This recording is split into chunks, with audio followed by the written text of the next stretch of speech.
इकरा एक सादा, शर्मीली मगर ख्वाब देखने वाली लड़की थी। इसे बोलना बहुत पसंद था, खास तौर पर वो अल्फाज जो दिल से निकलीं। बचपन से ही वो कहानियां सुनना, नज़में पढ़ना और दूसरों के दिल की बात समझना जानती थी। लेकिन एक दिन जिंदगी ने इसके सामने वो रास्ता रखा जहां से उसकी आवाज दुनिया तक पहुंची। इकरा का घर छोटा सा था, मगर उसके ख्वाब बहुत बड़े थे। वो हर रोज आईने के सामने खड़ी होकर खुद से बातें करती। कभी अपनी लिखी हुई कहानियां सुनाती, कभी दिल के एहसासात बोलती। मगर वो हमेशा सोचती थी कि इससे ज्यादा काश मेरी आवाज किसी के दिल तक पहुंच जाए।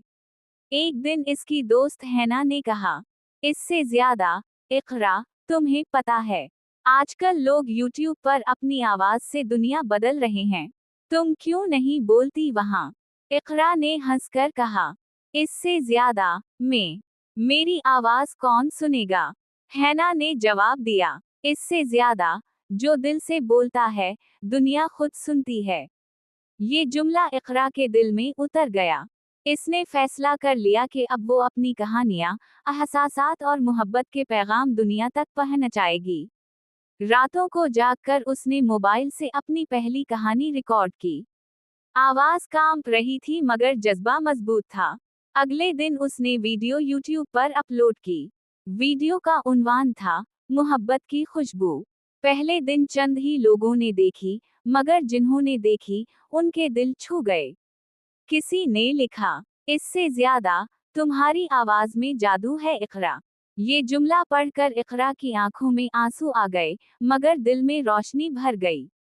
इसने दूसरी, तीसरी और फिर चौथी वीडियो बनाई। आहिस्ता आहिस्ता लोग जड़ने लगे। इकरा की आवाज अब सिर्फ आवाज नहीं रही थी, ये एहसासात का समंदर बन चुकी थी। वक्त गुजरता गया, इसके सुनने वाले उसे दुआएं देने लगे। किसी ने कहा, इससे ज्यादा, तुम्हारी बातों से दिल को सुकून मिलता है। और कोई कहता, तुम्हारी कहानियां मेरी जिंदगी बदल देती हैं। एक दिन इकरा ने आसमान की तरफ देखा और मुस्कुरा कर कहा, इससे ज्यादा, या अल्लाह, ये सब तेरी अता है। उसी लम्हे उसने फैसला किया कि वो अपने चैनल का नाम रखेगी, वो नाम जो इसकी पहचान बन गया था।